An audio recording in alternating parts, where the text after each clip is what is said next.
Nagkaklap ng napiit sa tulungang malupit. Ito'y silid ng kalungkutan. Tila kanina lamang, nakasama ko ba si Ama? Temujin, bilisan mo yan. Kailangan natin magmamadali. Bakit po, Ama?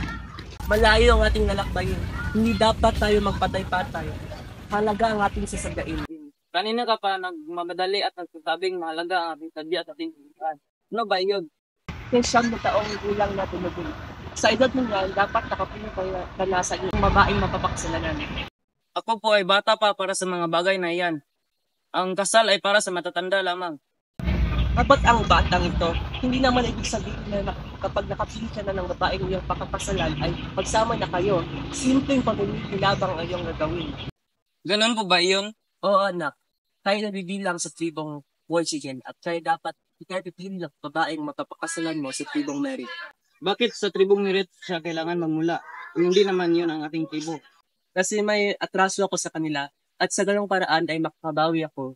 At sa tingin niyo po, Ama, ay sa ating gagawin ay kalilimutan lang nila yon ng galawan lamang? Hindi ko rin alam, basta ang alam ko lang ay dapat may magagawa po kaysa wala.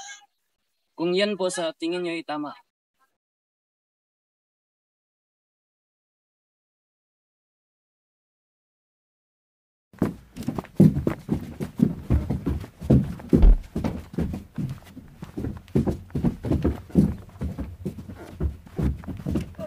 Anak, mas mabuting magpahinga muna tayo.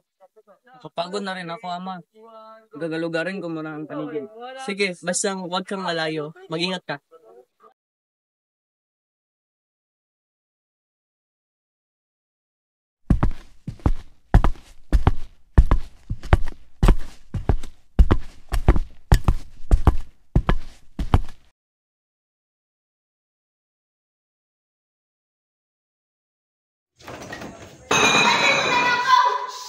Huwag kang maingay!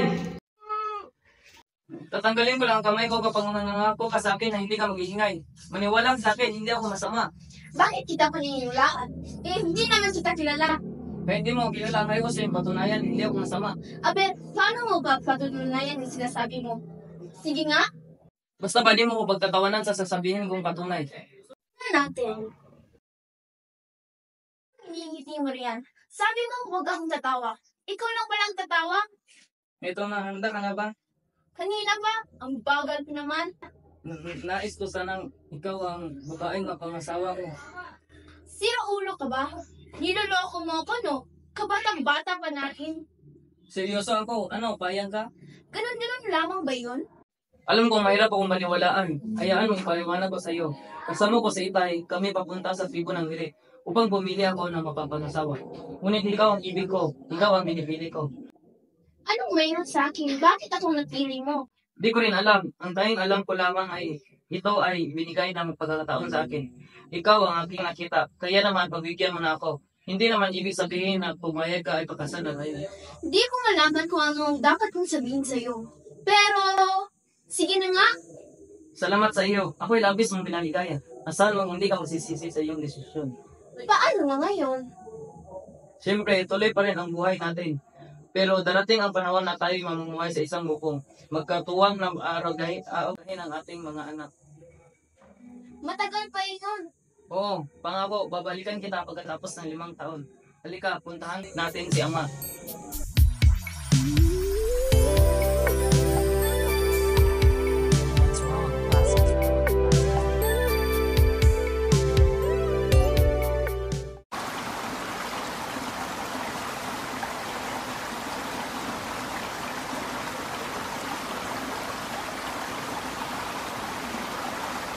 Ama, Anong?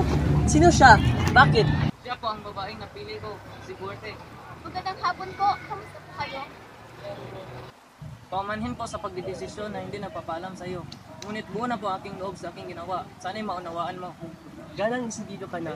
Sino ba naman ako para hindi sinong ayon? Buhay mo naman ang nakasalalay dito. Payag ka ba? Opo.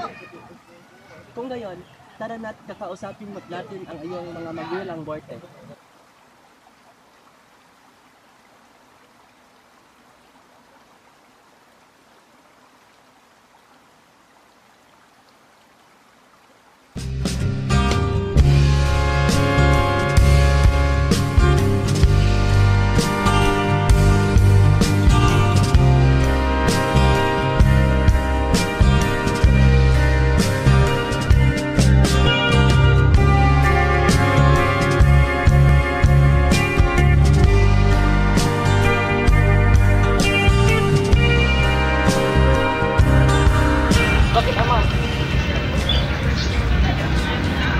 nakita ko! Hindi ka pa nagsasabi yung mga Ah!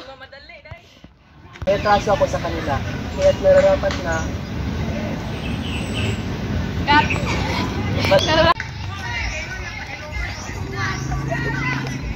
Yag, makita ka yag!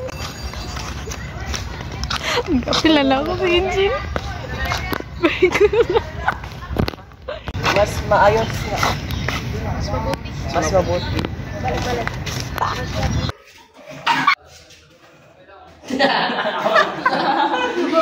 Payag ka ba? Opo.